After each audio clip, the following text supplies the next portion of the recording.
சென்னை எழும்பூர் ராஜரத்னம் மைதானம் அருகே இடைநிலை பதிவு மூப்பு ஆசிரியர்கள் இயக்கத்தின் சார்பாக 20,000 இடைநிலை ஆசிரியர்களுக்கு சம வேலைக்கு சம ஊதியம் வழங்க வலியுறுத்தி மாபெரும் ஆர்ப்பாட்டம் நடைபெற்று வருகிறது. விவரங்களை செய்தியாளர் வெங்கட்ரமணன் வழங்க கேட்கலாம்.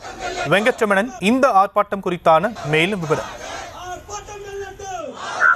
வணக்கம் ஷாம். சென்னை எழும்பூர் ராஜரத்னம் மைதானத்தின் அருகே இடைநிலை பதவி மூப்பு ஆசிரியர்கள் இயக்கம் சார்பாக சம வேலை சம ஊதியம் என்ற திமுக தேர்தல் வாக்குறுதியை நிறைவேற்ற கோரி 20,000 இடைக்கால ஆசிரியர்களை நடப்பு சட்டமன்ற கூட்டத்தொடரில் 110 விதியின் கீழ் முதலமைச்சர் நிறைவேற்ற வேண்டும் என்கின்ற கோரிக்கையை வலியுறுத்தி 1000க்கும் மேற்பட்ட இடைநிலை பதிவு மூப்பு ஆசிரியர்கள் தற்பொழுது மாபெரும் ஆர்ப்பாட்டத்தை மேற்கொண்டு வருகிறார்கள்.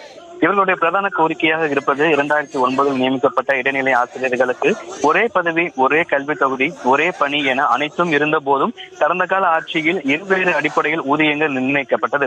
தற்பொழுதைய முதலமைச்சர் அவர்கள் எதிர்க்கட்சி தலைவராக இருந்தபோது தங்களுக்கு திமுக ஆட்சிக்கு வந்த பிறகு தங்களுடைய கோரிக்கை நிறைவேற்றப்படும் என தெரிவித்த பிறகும் கூட திமுக ஆட்சிக்கு வந்து இத்தனை ஆண்டுகள் பிறகும் கூட தங்களது கோரிக்கையை நிறைவேற்றவில்லை என தெரிவித்திருக்கிறார்கள்.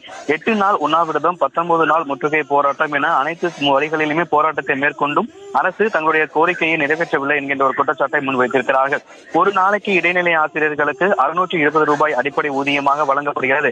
அப்படி தங்களுடைய கோரிக்கையை அரசு நிறைவேற்றாத பட்சத்தில் தொடர்ந்து அடுத்த கட்ட போராட்டமாக சிறைகளை நிறைப்பும் போராட்டமும் மேற்கொள்ளப்படும் என தெரிவித்திருக்கிறார்கள். பல்வேறு கோரிக்கைகளை வலியுறுத்தி இடைநிலை ஆசிரியர்கள் சென்னை எழும்பூர் ராஜரத்னம் மைதானம் அருகே தற்பொழுது மாபெரும் உண்ணாவிரத ஆர்ப்பாட்டத்தை மேற்கொண்டு வருகிறார்கள்.